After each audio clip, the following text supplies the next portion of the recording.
Rural areas, roots of poverty. So when may say rural areas, ito yung mga lugar na matatagpuan sa labas ng mga syudad kung saan may mas mababang densidad ng populasyon, mas malawak na espasyo at kadalasang nakatuon sa agrikultura o iba't ibang gawain na nakabatay sa likas na yaman.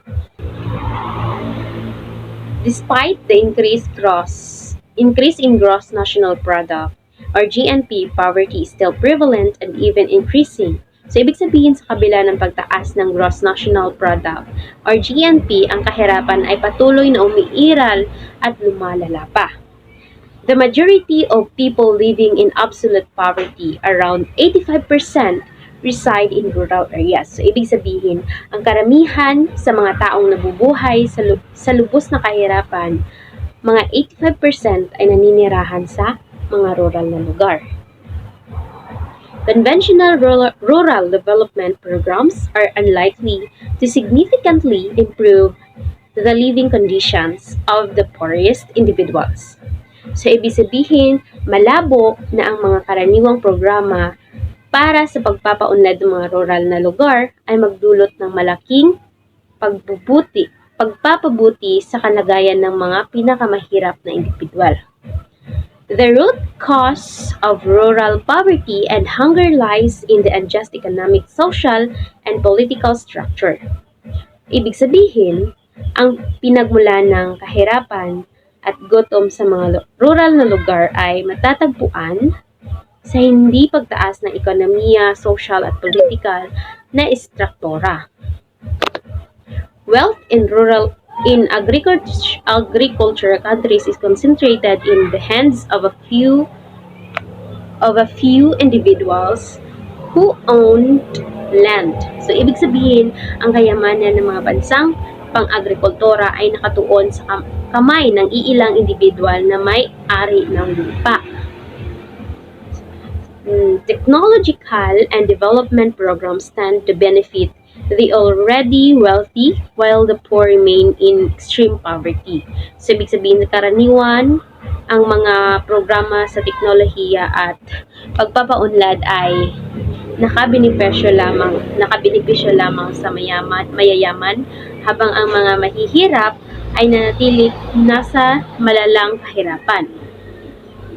Political power naturally favors the rich, leading to discriminatory practices and exploitation of the poor. So, ibig sabihin, ang politikal na kapangyarihan ay natural na nagtatanggi sa mga mayayaman na nagdudulot ng diskriminasyon at pagsasamantala sa mga mahihirap. Development can only be achieved when the basic needs of the poorest are met and they are given a voice in decision-making processes. Ibig sabihin, ang pag-unlad ay maaaring makamit lamang kapag natutugunan ang mga pangunahing pangangailangan ng mga pinakamahirap at kapag sila ay nabigyan ng boses sa mga proseso ng paggawa ng desisyon. Rural development should be based on the traditional institution and cultural values of local communities. Ibig sabihin, ang pagpapaunlad ng mga rural na lugar ay dapat batay sa tradisyonal na institusyon at kultural na mga halaga ng mga lokal na komunidad.